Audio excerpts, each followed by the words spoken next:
বীরভূমে কোর কমিটিতেও তৃণমূলের কোন্দল মিটছে না। কোর কমিটির বৈঠক ঘিরেই এবার দ্বন্দ্ব প্রকাশ্যে। বারবার বোলপুরেই হচ্ছে কোর কমিটির বৈঠক। এ নিয়ে যেন শাক দিয়ে মাছ ঢাকার চেষ্টা করছেন কোর কমিটির চেয়ারম্যান।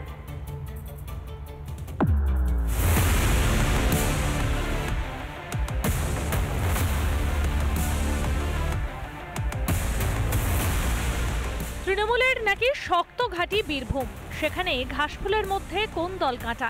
এই কাঁটা তুলতে রয়েছে কোর কমিটি, তাতেও কোন দল মিটছে না। বারবার বোলপুরে কোর কমিটির বৈঠক ঘিরেও জল্পনা বাড়ছে।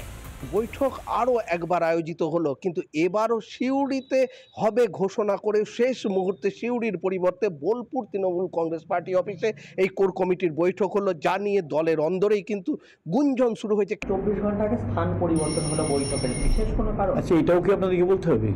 মুখ্যমন্ত্রী মমতা বন্দ্যোপাধ্যায় নিজে বলেছিলেন কোর কমিটির বৈঠক সর্বক্ষেত্রে হবে, অর্থাৎ রামপুরহাট, বোলপুর, সিউড়ি হবে। আপনি অপেক্ষা করুন, হবে। এর আগেও হয়েছে, আবারও হবে। সমীকরণ কি এতটাই সহজ? তাহলে এরপরে কোথায় বৈঠক করবে কোর কমিটি? পরবর্তী বৈঠক 26-এ আমাদের বলাই হয়েছিল। কোথায় হচ্ছে এইটা আপনারা আওয়াজ জিজ্ঞেস করছেন কেন? আমরা 24 ঘন্টা আগেও জানতে পারি, নাও পারি। কোর কমিটির চেয়ারম্যান জানেন না কোথায় পরবর্তী বৈঠক, কিন্তু আরেক সদস্য জানিয়ে দিলেন আগামী কোর কমিটি বৈঠক বোলপুর দলীয় কার্যালয় হবে 2:30টার সময়। যে অনুব্রত মণ্ডলের নিরাপত্তা কমিয়ে ফেলা হয়েছে, তার জন্যই কি অনুব্রত মণ্ডলকে গুরুত্ব দিয়ে দেওয়া হচ্ছে, এবং অনুব্রত মণ্ডল কি বোলপুরের বাইরে কোথাও মিটিং করতে চাইছেন না, সে নিয়েও কিন্তু গুঞ্জন। আমাদের বীরভূম জেলা কোর কমিটির সদস্যদের মধ্যে কেষ্টদা অনুব্রত মণ্ডল, তার শারীরিক অসুস্থতা আছে, যার জন্য মিটিংগুলো বোলপুরে করা হচ্ছে। উনি একটু সুস্থ হলে মিটিংগুলো আগামী দিনে যেভাবে দলনীতি নির্দেশ দিয়েছেন সেই নির্দেশ অনুযায়ী হবে। বীরভূমে কান পাতলেই শোনা যায় কেষ্ট কাজল দ্বন্দ্বের কাহিনী। এই দ্বন্দ্ব সামাল দিতেই তৈরি হয় কোর কমিটি। তারপরেও কোন দল আর মিটছে কই?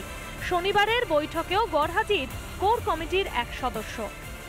এই বৈঠকে আমাদের 8 জন মেম্বার, 9 জনের মধ্যে 8 জন মেম্বার উপস্থিত ছিলেন।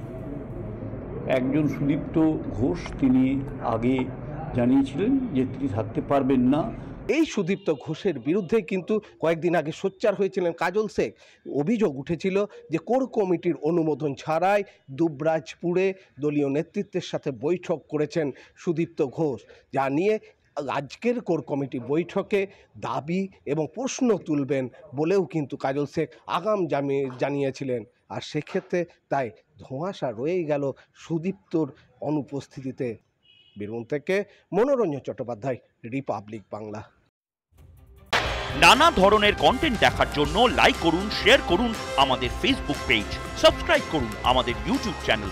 পাশাপাশি অন্যান্য ব্রেকিং নিউজের জন্য অবশ্যই চোখ রাখুন রিপাবলিক বাংলায়।